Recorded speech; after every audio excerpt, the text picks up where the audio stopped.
अगर आपके पास एक माध्यम है और आप उसमें प्रक्षोभ उत्पन्न करते हैं, डिस्टर्बेंस क्रिएट करते हैं, तो आप एक तरंग उत्पन्न कर सकते हैं। और अगर आप एक असीमित माध्यम में तरंग बनाते हैं, यानी कि माध्यम इतना बड़ा है जिसमें तरंग कभी भी सीमा से न टकराए, तो इस स्थिति में आप किसी भी तरंग दैर्घ्य की, किसी भी लैम्डा की और किसी भी आवृत्ति की तरंग बना सकते हैं। इसका मतलब ये है कि इस स्थिति में किसी तरंग दैर्घ्य को प्राकृतिक रूप से प्राथमिकता नहीं दी जाती, कोई विशेष तरंग दैर्घ्य प्रेफर नहीं की जाती। लेकिन यदि आप तरंग दैर्घ्य को एक सीमित माध्यम में आबद्ध कर दें, यानी जहां माध्यम की सीमा तय हो, तो उत्पन्न होने वाली यह तरंग सीमा से टकराएगी। जब यह सीमा से टकराएगी तो यह परावर्तित होगी, रिफ्लेक्ट होगी, जिसके कारण यह तरंग खुद पर अतिव्याप्त या ओवरलैप होगी। और जब ऐसा होता है तो एक स्टैंडिंग वेव या अप्रगामी तरंग उत्पन्न होती है। अब हम ये समझेंगे कि अप्रगामी तरंगें क्यों बनती हैं और कैसे बनती हैं। जब अप्रगामी तरंगें बनती हैं तो कुछ विशेष तरंग दैर्घ्य और आवृत्तियों को प्राथमिकता दी जाती है, यानी अप्रगामी तरंगें, स्टैंडिंग वेव्स, केवल कुछ खास तरंग दैर्घ्य और आवृत्तियों के कारण ही उत्पन्न होती हैं। इसलिए इन अप्रगामी तरंगों का अध्ययन महत्वपूर्ण होता है। तो चलिए कुछ अप्रगामी तरंगों को समझते हैं। मान लीजिए कि आपके पास एक रस्सी है और आपने इस रस्सी के दोनों सिरों को कीलों से बांध दिया है ताकि इसके सिरों पर कोई गति ना हो। यह रस्सी बीच में गति कर सकती है, लेकिन इसके सिरों पर कोई गति नहीं हो सकती। ये सिरे गतिहीन है। ऐसी स्थिति आप गिटार या सितार की तारों में देख सकते हैं। तो इन अप्रगामी तरंगों के पीछे जो फिजिक्स है वो ये निर्धारित करती है कि इन उपकरणों पे आपको किस प्रकार के स्वर, किस प्रकार के नोट सुनाई देंगे। अब किसी छोर पर कोई गति नहीं हो सकती। इन्हें हम नोड या निस्पंद कहते हैं। तो नोड क्या होते हैं? नोड वे बिंदु होते हैं जहां कोई गति नहीं होती। इस रस्सी में दोनों सिरों पर, दोनों छोर पर नोड्स या निस्पंद हैं। किसी अप्रगामी तरंग में बीच में भी नोड हो सकते हैं, लेकिन ऐसा होना आवश्यक नहीं है। हमारे इस विशेष उदाहरण में दोनों सिरों पर नोड हैं। तो अब सवाल यह है कि अप्रगामी तरंगें क्यों बनती हैं और कैसे बनती हैं। तो मान लीजिए आप रस्सी के एक छोर को थोड़ा सा खींचकर छोड़ देते हैं, तो यह प्रक्षोभ, यह पल्स तरंग के रूप में आगे बढ़ेगी, क्योंकि तरंगें ऐसा ही करती हैं। फिर यह आगे जाकर के इस नोड से टकराएगा और परावर्तित होकर के बाईं ओर लौटेगा। लेकिन जब विक्षोभ किसी नोड से टकराता है तो यह परावर्तित होकर के उल्टा हो जाता है, यानी फ्लिप कर जाता है। आपने पाइप में तरंगों के साथ ऐसा होते हुए देखा होगा। तो यह तरंग अब परावर्तित होकर के वापस आती है और वापस आते समय यह उल्टी हो जाती है। अब यह विक्षोभ यहाँ आकर के नोड से टकराएगा और फिर से परावर्तित होकर के उल्टा होकर के वापस लौट जाएगा, और ये इस तरह से बीच में गति करता रहेगा। अब मान लीजिए आप एक ही विक्षोभ या एक ही पल्स भेजने के बजाय कई सारी पल्सेस भेजते हैं। मान लीजिए कि आप एक सरल आवर्त तरंग, सिंपल हार्मोनिक वेव भेजते हैं। जब यह तरंग नोड से परावर्तित होकर के वापस लौटती है तो यह उलटकर खुद पर अतिव्याप्त होती है, ओवरलैप हो जाती है, जिससे हमें एक नई परिणामी तरंग मिलती है जो कुछ इस प्रकार की दिखती है। यह परिणामी तरंग दाएं जाती हुई तरंग और परावर्तित होकर के बाईं ओर आती हुई तरंग के योग से बनती है। y टोटल बराबर yr प्लस y लेफ्ट, दाएं जाती हुई तरंग और बाएं जाती हुई तरंग का योग। अब आप अध्यारोपण सिद्धांत यानी सुपरपोजिशन प्रिंसिपल और व्यतिकरण यानी इंटरफेरेंस का उपयोग करके परिणामी तरंग ज्ञात कर सकते हैं। लेकिन अधिकतर तरंग दैर्घ्यों के लिए ये परिणामी तरंग थोड़ी गड़बड़ होती है। जब तरंग उलटकर स्वयं पर अतिव्याप्त होती है तो इस संयोजन के परिणाम रोचक नहीं होते। लेकिन कुछ विशेष तरंग दैर्घ्य ऐसी होती हैं जो अप्रगामी तरंगें उत्पन्न करती हैं। तो अब सवाल ये है कि ये विशेष तरंग दैर्घ्य कौन सी होती हैं, और इस सवाल के बारे में एक बार खुद से सोच के देखिए।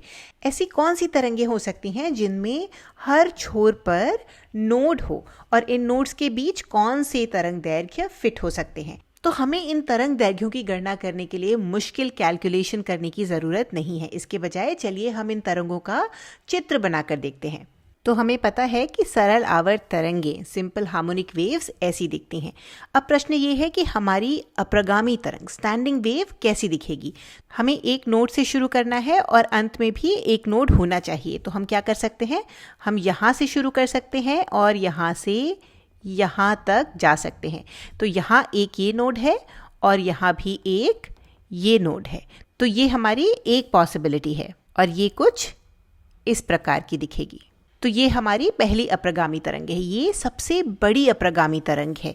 इसको हम कहते हैं मूल तरंग दैर्घ्य या फंडामेंटल वेवलेंथ। यहाँ और भी तरंगें हो सकती हैं, लेकिन मूल तरंग दैर्घ्य सब पर भारी पड़ती है। अगर रस्सी अपने मन चाहे तरीके से कंपन करने के लिए स्वतंत्र हो तो वह इस तरंग दैर्घ्य को चुनेगी। तो अब यहाँ क्या होगा, ये रस्सी ऐसे तो बनी नहीं रहेगी, ये गति करेगी।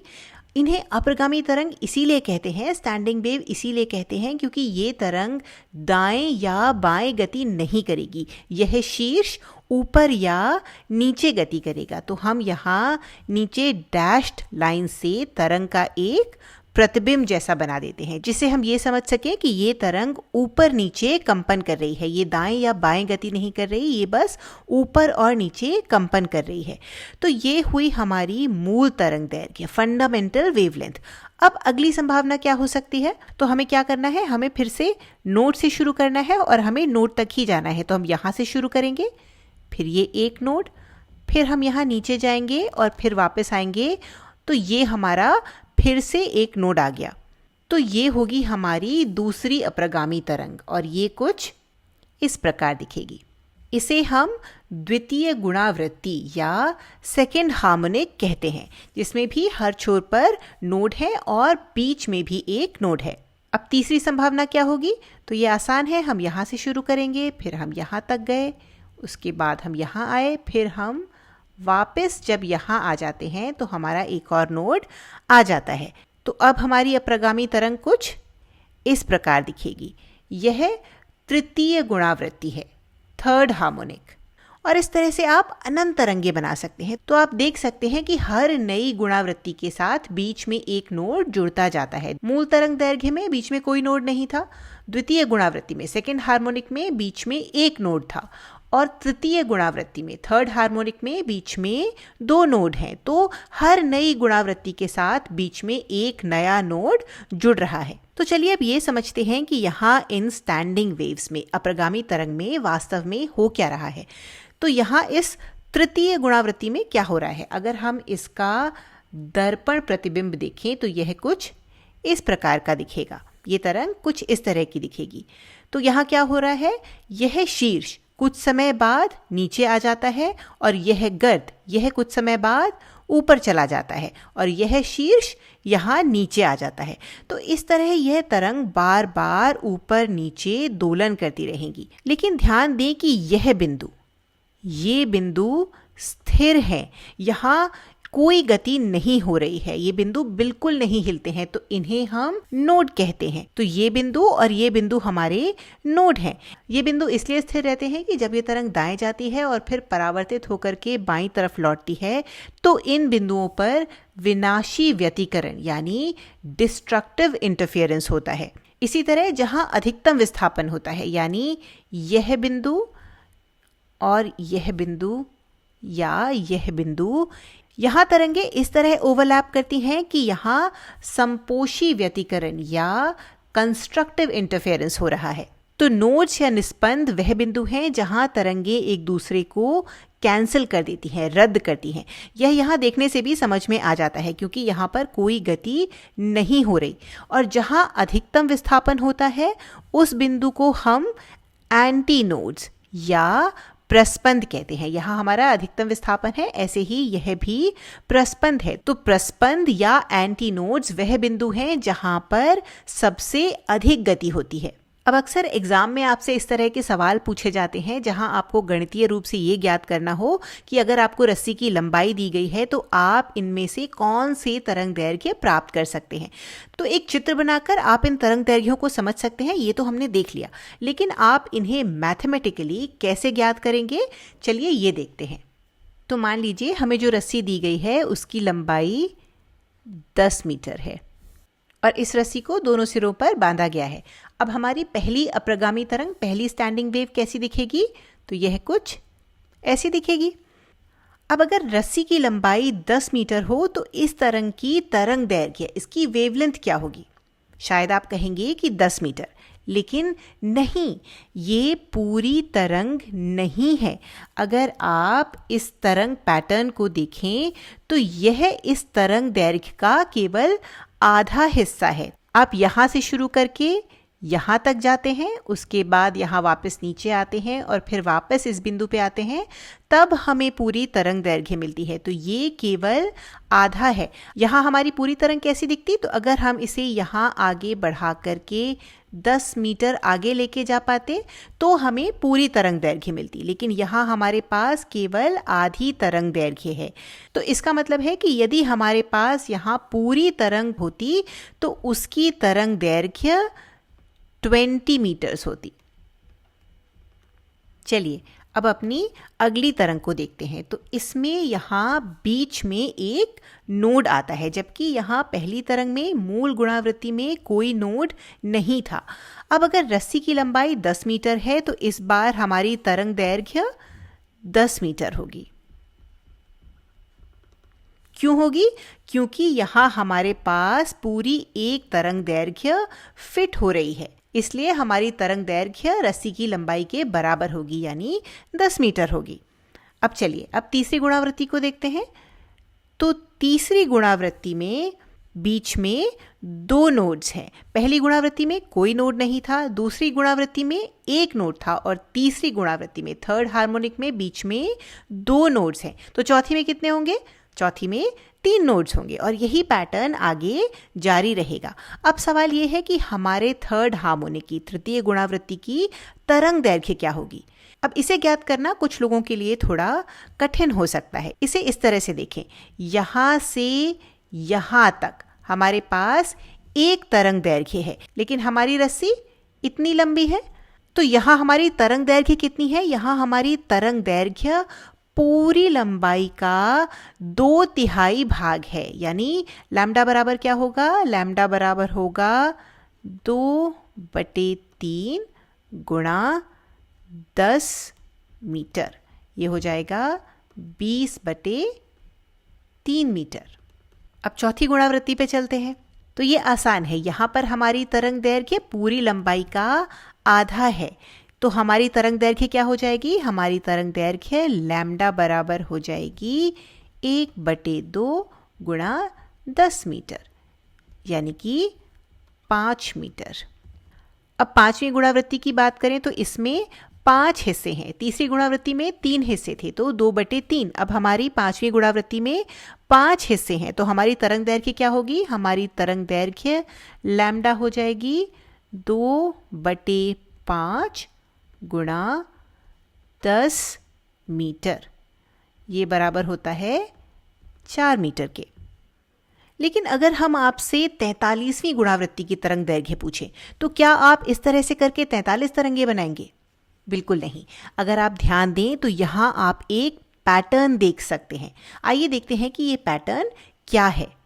तो पहली गुणावृत्ति को हम 2 गुणा 10/1 के रूप में लिख सकते हैं, और दूसरी गुणावृत्ति को क्या लिख सकते हैं? दूसरी गुणावृत्ति को हम लिख सकते हैं 2 गुणा 10/2। तीसरी गुणावृत्ति को हमने क्या लिखा है? तीसरी गुणावृत्ति है 2 गुणा 10/3। चौथी गुणावृत्ति क्या है? चौथी गुणावृत्ति है 2 गुणा 10/4। और पांचवी गुणावृत्ति को हम 2 गुणा 10/5 लिख रहे हैं। तो यहाँ हमें एक पैटर्न साफ नजर आ रहा है। इस पैटर्न के अनुसार किसी भी nवीं गुणावृत्ति की तरंग दैर्घ्य ये बराबर होगी 2 गुणा L, जहाँ पर L हमारी रस्सी की लंबाई है, बटे N। यहाँ पर N क्या है? N हमारी गुणावृत्ति की संख्या है, ये कोई भी पूर्णांक हो सकता है। तो अगर आपको 40वीं गुणावृत्ति की तरंग दैर्घ्य ज्ञात करनी हो तो लैम्डा 40 ये क्या होगा? ये होगा 2L/40। तो यह सूत्र उन सभी स्थितियों में लागू होता है जिनमें सिरों पर नोड्स होते हैं, निस्पंद होते हैं, और यह तारों वाले अधिकतर संगीत वाद्य यंत्रों पर लागू होता है। तो चलिए वीडियो समाप्त करने से पहले एक बार जल्दी से देख लेते हैं कि हमने क्या सीखा। तो हमने सीखा कि जब आप तरंग को सीमाओं वाले किसी माध्यम में परिबद्ध करते हैं तो यह सीमा से, नोड से परावर्तित होती है और खुद पर अतिव्याप्त या ओवरलैप हो जाती है। इससे संपोषी यानी कंस्ट्रक्टिव और विनाशी यानी डिस्ट्रक्टिव व्यतिकरण होता है, इंटरफेरेंस होता है। कुछ विशेष तरंग दैर्घ्यों के लिए हमें अप्रगामी तरंगें मिलती हैं, स्टैंडिंग वेव्स मिलती हैं। अप्रगामी तरंग का अर्थ है ये तरंग दाएं या बाएं नहीं जाती, दाएं या बाएं गति नहीं करती, बल्कि ऊपर नीचे दोलन करती हैं। इन अप्रगामी तरंगों के जिन बिंदुओं पर कोई गति नहीं होती उन्हें नोड्स या निस्पंद कहते हैं, और जहां पर अधिकतम गति होती है उन्हें एंटी नोड्स या प्रस्पंद कहते हैं। आप दोनों सिरों पर स्थिर यानी फिक्स्ड किसी रस्सी में अप्रगामी तरंग के लिए संभावित तरंग दैर्घ्य ज्ञात कर सकते हैं। इसके लिए आपको बस यह सुनिश्चित करना है कि अप्रगामी तरंग का आकार सरल आवर्त तरंग, सिंपल हार्मोनिक वेव के जैसा हो और दोनों सिरों पर नोड्स हों। यदि ऐसा है तो अप्रगामी तरंगों के लिए संभावित तरंग दैर्घ्य का सूत्र होता है लैम्डा n बराबर 2L/n, जहां L रस्सी की लंबाई है और n वह गुणावृत्ति या हार्मोनिक है जिसके बारे में आप बात कर रहे हैं, जिसके लिए आपको तरंग दैर्घ्य ज्ञात करनी है।